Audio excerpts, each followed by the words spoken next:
We received a constructive and open-minded question on YouTube as opposed to a destructive question, and for that reason we'll leave the question up and will not limit responses on the video it was received on.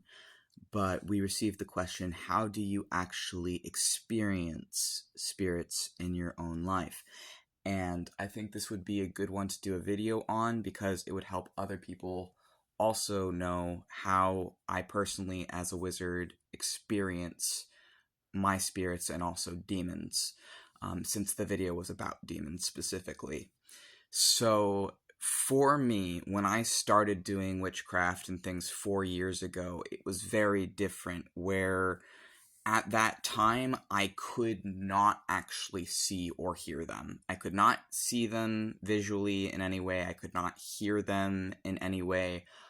What I could do, the first spirit I met consciously, and I specify that because actually I had been living/possessed with spirits since very, very young, but I didn't know that because I was raised atheist and other things.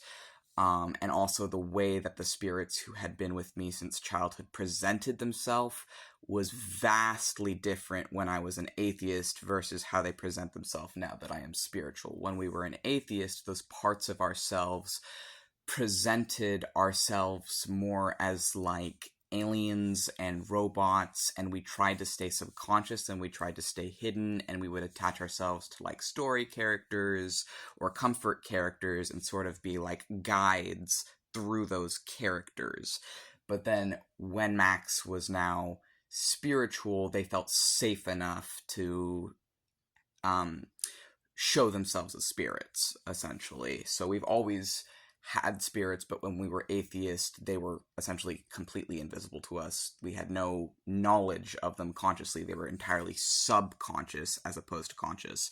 But then when we became spiritual and more open to the possibility of these things, as we had been Christian in early childhood, but then deconverted to atheism for the next 11 years, and as then someone getting back into spirituality from that background, as a 20-year-old, the first spirit we ever met, no, we could not see them, we could not hear them, but we had someone with us, another witch, who could see and hear them and translate for them to me. And also, I asked them if they could show, like, a sign that they were really with us in the room, and they made the candle burn 3 times brighter on command.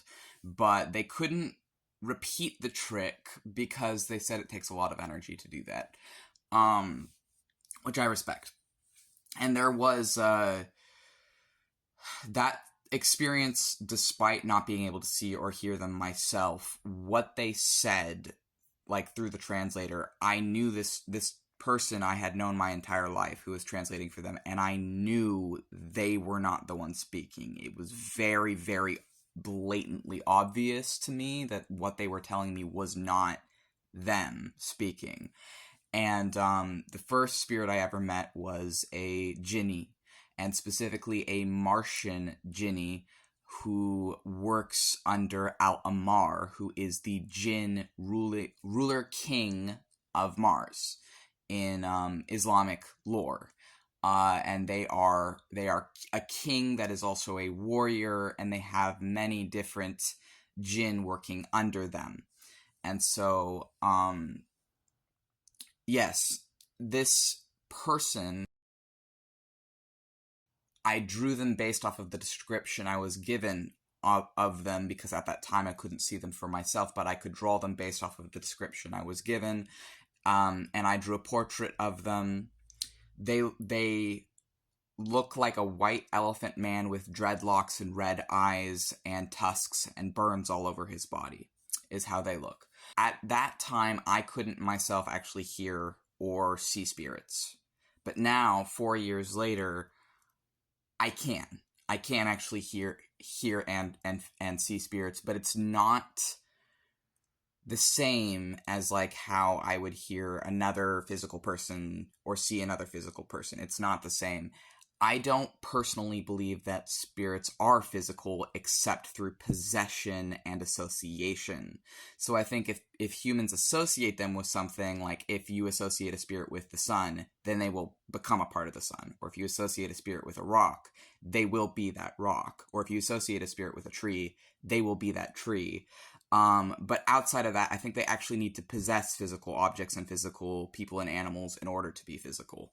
And that they are made out of something else, but I don't know what that something else is. I do believe that it overlaps with psychological and mental stuff, whatever thoughts are made out of. I do think that they are made out of the same stuff as mental matter, but I also think that's not necessarily all they're made out of, and I don't really know how to explain that bridge or that gap between the mental world and the physical world, but it would definitely be in that liminal space or that gap between them. So I think a few things fall in that gap. Dreams fall in that gap, but I would say that it's really in those liminal spaces or that gap between the physical and the mental is where you find spirits, I would say. But now at this time in my craft, I absolutely see them, but here's how I see them, because it's different for everyone. It's different for every magician.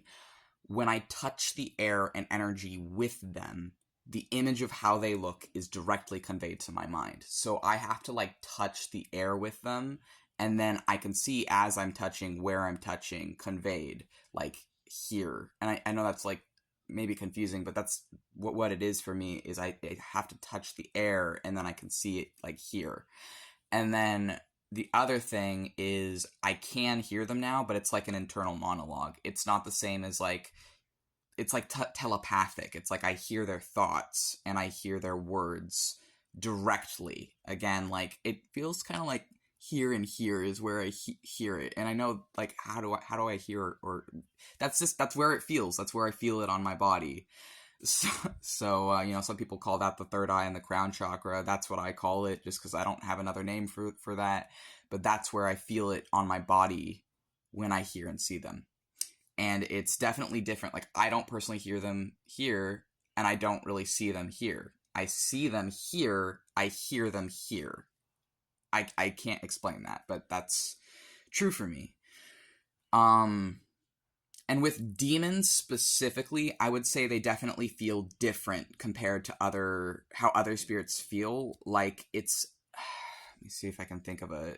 Oh, do they count? Can I count them? Or are they more of like an angel? Are they a more angelic presence or a more demonic presence? Feels, for me, very strongly, kind of like a weight. Very strong weight, like if you're high or drunk, it's like that kind of, but it's like its own flavor, because Azrael also makes me feel drunk, but alone on their own is a demon, and then Azrael is an angel. Yeah, they feel kind of like being drunk to me, and then Azrael also kind of feels that way, but it's a different kind. It's a different sort of drunk feeling.